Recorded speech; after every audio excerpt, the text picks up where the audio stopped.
गुरुजी, पिछले बड़े अनुष्ठान में होली दीक्षा उत्सव के समय आपने बताया था कि जो भी व्यक्ति आपसे दीक्षित हैं, आप उनके हाथों की रेखा को और प्रबल बनाने के लिए उनका छापा अपने गर्भगृह में रखेंगे ताकि उनका भाग्य और बलिष्ठ हो सके। गुरुदेव, आप तब बता रहे थे कि उसके लिए एक स्पेशल तरह का कपड़ा आता है और आपकी कृपा से यहाँ इंदौर में गुरुदेव मुझे वो लट्ठे का कपड़ा उपलब्ध हो गया है और मैंने उसे ले लिया है।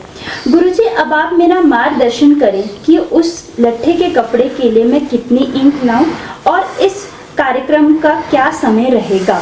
भाग्य संवर्धन उपक्रम की आप बात कर रहे हैं, जिसमें एक बड़ी पुरानी परंपरा रही थी, वो अगस्त ऋषि करते थे, विश्वामित्र ने भी किया है। तो हम इसमें बस एक चीज़ आ रही है, थोड़ा सा चेंज हमें ये करना पड़ेगा कि अब ये क्या ईश्वर की मर्ज़ी कहूँ, आप लोगों का प्रेम कहूँ, क्या कहूँ, कि लगभग मैं ऐसा इस बात को बड़ी प्रसन्नतापूर्वक आपके साथ शेयर कर सकता हूँ कि इस समय जितने भी गुरु अलग अलग प्रकल्पों में काम कर रहे हैं, उनमें सर्वाधिक दीक्षित शिष्य मेरे हैं आज देश में और दुनिया में। लाइवली, मतलब जो वैसे तो मानने वाले उस तरह के फॉलोअर्स बहुत होते हैं, लेकिन एक गुरु साक्षात विद्यमान हो, बैठा हो और अपना काम कर रहा हो और उसके दीक्षित और संबुद्ध रहस्यदर्शी के साथ संबद्ध लोग हों, जो 2500 से भी ऊपर चले गई है आपकी संख्या, तो सारे मिला करके, आगे पीछे देश विदेश में सब जगह मिला करके। तो ऐसी स्थिति में एक स्थिति ये बनती है कि वो कपड़े पर तो ये था कि 5-10 लोगों का वो रहता था तो लोग उसको कर लेते थे। अब उसको मैंने थोड़ा सा परिवर्तन किया, जब उसको मैंने बैठ करके सोचा कि अगर आप 500 जन भी, लगभग इस बार उसमें 500 के करीब आप दीक्षित लोग इकट्ठे हो रहे हैं, जिनमें नव दीक्षा, मंत्र दीक्षा और शक्तिपात है, 500 से ऊपर भी हो सकता है। तो अब उसमें ये होगा कि अगर एक व्यक्ति ने, क्योंकि उसमें थोड़ा सा टाइम टेकिंग है, पहले आप जो इंक पैड होता है जैसे हम रजिस्ट्री ऑफिस में यूज़ करते हैं, या एक ट्रेडिशनल हमारा इंक पैड का सिस्टम होता था जिस पर हम एक मोहर लगाते हैं फिर किसी पेपर पर प्रिंट करते हैं, अगर ऐसे इंक पैड पर अब अपने दोनों हाथों को ही के ही इंप्रेशन उस पर एक्चुअली लिए जाएंगे, दोनों हाथों को पहले उस इंक पैड पर रख लेंगे, फिर उसको जो वो कागज़ का एक हमने एक बोर्ड बनाया होगा, टेबल बनाई होगी, उस पर छापेंगे, फिर आप उसको अपने हाथ साफ वाफ करेंगे। इस सारे काम में कम से कम 1 से 2 मिनट लग जाएगा। तो अगर 2 मिनट भी एक व्यक्ति को लगा तो 500 लोगों ने किया तो 1000 मिनट चाहिए। 1000 मिनट का मतलब ये हुआ कि 1200 मिनट का मतलब ये हुआ, अगर आप 600 लोग हैं तो 1200 मिनट का मतलब हो गया 20 घंटे, और 20 घंटे का मतलब ये हुआ कि प्रतिदिन 10 घंटे तक एक आदमी बैठ करके उसी कृत्य को कराए, तो थोड़ा सा असंभव है। तो इसका एक दूसरा तरीका ये है, इसको ध्यान से सुनिएगा, कि ये कपड़े वाला और ये इंप्रेशन वाला सिस्टम अब आश्रम में नहीं करेंगे, क्योंकि हमें समय बचत के लिए यहाँ की व्यवस्थाओं को देखते हुए, आपके समय को देखते हुए, आपको वापस भी लौटना है, सारा कुछ करना है। और अगर 10 घंटे भी आपने प्रतिदिन किया तो सुबह 6 बजे शुरू करोगे, शाम के 6 बजे तक लगाते रहोगे, और उसके लिए जो डेडिकेटेड लोग होंगे थोड़ी देर में फेडअप हो जाएंगे। वो 1-आध घंटा तो उत्साह रहेगा, फिर सिर्फ आपको अपने में रहेगा, और वो फिर कोई उल्टा पुल्टा लगाए तो ठीक नहीं है। इसका एक मैंने एक समाधान खोजा है। वो समाधान ये है, जिसे ध्यान से आप सुनिएगा। जितने भी दीक्षित शिष्य हैं, ये दीक्षित लोगों के लिए है। जिन्होंने दीक्षा नहीं ली है उनका ये सौभाग्य संवर्धन परिवर्धन अब उपक्रम किया नहीं जाता, शास्त्र में उसकी मनाही है। क्योंकि जो देखिए, जिसने यूनिवर्सिटी में एडमिशन लिया है उसी को तो मार्कशीट और डिग्री आप दे सकते हो। ऐसे सड़क चलते किसी को थोड़ी पकड़ा दोगे कि तू भैया तू अब BA पास हो गया, तू ये ले MA की डिग्री लेता जा, या स्कूल की सनद कोई लेने नहीं आया, 50 रख के पुरानी हो रही हैं, तुम्हारा नाम भर दें गैस पे, तो ऐसा नहीं चलता है। तो आप अपने घर पर A4 साइज का पेपर लेना, अच्छा पेपर लेना, हैवी ग्रेमेज में लेना, 120 GSM का हो, 140 GSM में मिल जाए, 200 GSM में तो और भी अच्छा है। 1-2 पन्ना लोगे थोड़ा आपको 10-5 रुपए के फिर उसके ले सकता है वो, या फिर भोजपत्र ले लेना।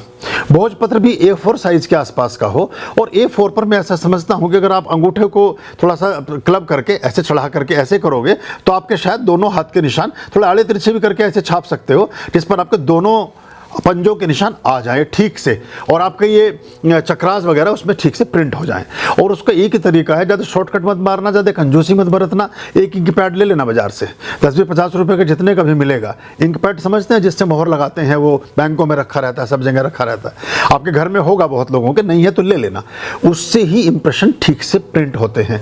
जब तक आपके चक्रास और ये शंख और निशान और ये हस्तरेखाएँ और ये सब उस पर ठीक से मुद्रित नहीं होंगी, तब वो ठीक से काम काम भी नहीं करेगा, क्योंकि वो सब फिर गर्भगृह में स्थापित किए जाएंगे सारे, जितने भी लोगों का इकट्ठा होगा सिर्फ दीक्षित लोगों के लिए है, बाकी लोग इसमें परिश्रम ना करें, और लाएंगे भी तो फिर उसको वहाँ लगा नहीं सकेंगे, या तो फिर अच्छा नहीं लगता है, तो वो थोड़ा सा अशिष्टतापूर्ण लगता है और थोड़ा सा आदमी डिमोरलाइज फील करता है। तो ऐसे में ये जो शर्मिंदगी वाली चीज़ है ये हमारे स्टाफ के साथ भी ना हो और आपके साथ भी ना हो। तो जो नियम है, स्पष्टता बड़ी ज़रूरी है, हमें आपस में पारदर्शी होना चाहिए, तब हम संबंधों को लंबे समय तक चला सकेंगे। तो वो आप अपने घर से बना कर ले आएँ। आपने एक पेपर लिया, उस पेपर पर दोनों हाथ छाप लिए, लेफ्ट एंड राइट ऐसे ही रख के छापना, बिल्कुल ऐसे सीधे सीधे छाप दिया आपने। उसके नीचे अपना नाम, पिताजी का नाम, माताजी का नाम, आपका गोत्र, और अगर जन्म तिथि, जन्म का समय और स्थान, ये 3 चीज़ें भी लिख सकें तो और अच्छा हो जाएगा। आप समझ गए, एक पेपर लेना है या भोजपत्र लेना है, प्लेन पेपर भी ले सकते हैं। इंक पैड जिससे मोहर का इस्तेमाल किया जाता है, उस पर अपने हाथों को ठीक से रब करना है और वो अपने इंप्रेशन उस पर लगा देने हैं। फिर उसके नीचे आपने अपना विवरण दे देना है। फिर एक लिफाफा लेना है आपने A4 साइज़ का, अच्छा एनवेलप लीजिएगा, थोड़ा सा वाटरप्रूफ टाइप का हो तो और भी अच्छा है। जितना सुरक्षित ला पाएंगे उतना अच्छा होगा। उसकी तहवे ज़्यादा नहीं बनानी, बिल्कुल बत्ती बना के तोड़ मोड़ के बैग के साइड में सरका रखा है तो वो इंप्रेशन ही पता चला एक दूसरे पे छप गए।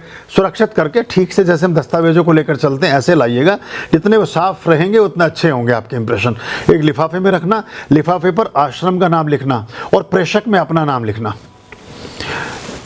ऊपर लिखना भगवान शंकर आश्रम मसूरी या गुरुदेव मसूरी, कुछ भी, और प्रेषक में अपना नाम लिखना ऊपर लिफाफे पर बस। और ये बाकी विवरण अंदर उस पृष्ठ के नीचे लिखना। अब वो फिर आप हमें दे देना, फिर उसको हम अपने ढंग से फाइलिंग करके या लेमिनेशन करा के जो भी हमें करना है, फिर अपने ढंग से उस पर जो कार्रवाई करेंगे वो हम करते रहेंगे। मैं समझता हूँ ये बात आपको शायद क्लियर हो गई होगी। कौन से रंग के इंक पैड, ये जो पिकॉक ब्लू टाइप का आता है, वो नीला सा जो नीला रंग होता है वो पिकॉक ब्लू होता है, वो भी उसी रंग से करना है आपने। अभयाम भज रे चित संततम